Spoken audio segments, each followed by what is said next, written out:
Astronomie, astrophysique, cosmologie, astroparticules. Ça se passe là-haut, par Eric Simon.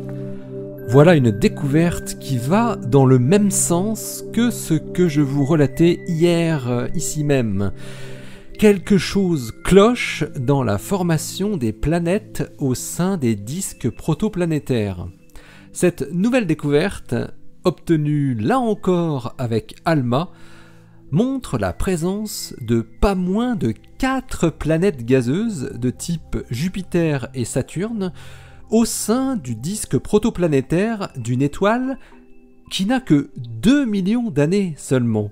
Une durée totalement insuffisante pour produire de telles planètes massives selon nos modèles de formation planétaire. C'est la première fois qu'un système de planètes aussi massive est observé autour d'une étoile aussi jeune. Cette étoile, CI-TO, une étoile très semblable au Soleil en masse et luminosité, fait partie d'une nurserie stellaire, une nébuleuse en train de former de nombreuses étoiles. Ce nouveau système stellaire bat en plus un nouveau record, celui des planètes aux orbites les plus disparates. La planète la plus proche de l'étoile, une Jupiter chaude 11 fois plus massive que Jupiter, ne lui est distante que de 0,1 unité astronomique, alors que la plus éloignée, une planète semblable à Saturne, est distante de 100 unités astronomiques, soit 3 fois plus éloignée que ne l'est Neptune du Soleil.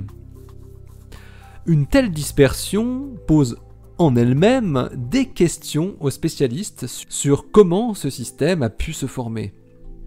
Mais c'est surtout le timing qui paraît incompréhensible pour les chercheurs.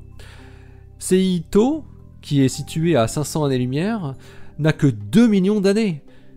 Elle est entourée par un gros disque de gaz et de poussière.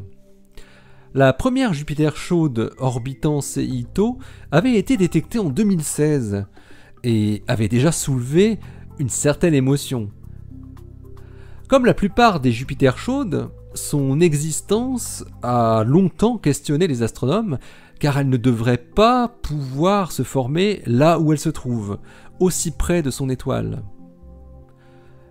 Kathy Clark du Cambridge Institute of Astronomy et ses collaborateurs se sont donc intéressés à ce cas d'école intrigant pour voir s'il ne pourrait pas y avoir d'autres planètes en orbite à l'intérieur du disque protoplanétaire de CI-TO.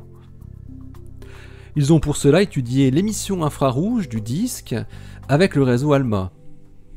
Et ce que trouvent les astrophysiciens européens et américains, et qu'ils publient cette semaine dans The Astrophysical Journal Letters, c'est la présence de 3 interstices dans le disque, situés à des rayons de 13 unités astronomiques, 39 unités astronomiques et 100 unités astronomiques, et qui signent la présence de 3 nouvelles planètes massives selon leur modèle théorique. Il faut se rappeler qu'environ 1% des étoiles abritent des Jupiters chaudes, mais que la plupart des Jupiters chaudes connues aujourd'hui sont âgées de plusieurs centaines de millions d'années et se trouvent autour d'étoiles qui n'ont plus de disques de gaz et de poussière. Il est donc difficile à ce stade de savoir si l'architecture visible autour de CI-TO serait commune ou non. Par ailleurs, les modèles de formation planétaire ont été construits afin de reproduire les types de planètes qui ont déjà été observés. Il peut donc paraître normal que ces modèles ne parviennent pas à expliquer de nouvelles découvertes aux caractéristiques très différentes. Par exemple, les modèles actuels prédisent que des planètes de la masse de Saturne doivent se former en agglomérant tout d'abord un cœur solide, puis en accumulant de grosses couches de gaz. Mais ces processus sont censés prendre beaucoup de temps et surtout à grande distance de l'étoile. Les 2 planètes les plus éloignées de CI-TO sont ainsi totalement impossibles à reproduire par les modèles de formation planétaire.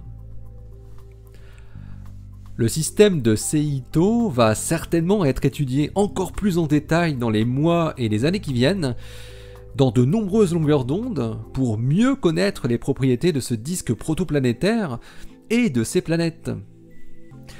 Mais ce qui se dessine, c'est qu'il faut peut-être revoir complètement nos idées de formation des planètes dans les disques protoplanétaires. Allez, j'ose une idée personnelle. Et si certaines planètes étaient déjà formées depuis longtemps et erraient dans le milieu interstellaire au moment de la naissance de l'étoile, qui les aurait simplement attrapées gravitationnellement? Bon, on a le droit de tout imaginer à partir de maintenant. Allez, d'ici la prochaine, restez bien les yeux vers le ciel, restez bien les pieds sur terre. Allez, salut!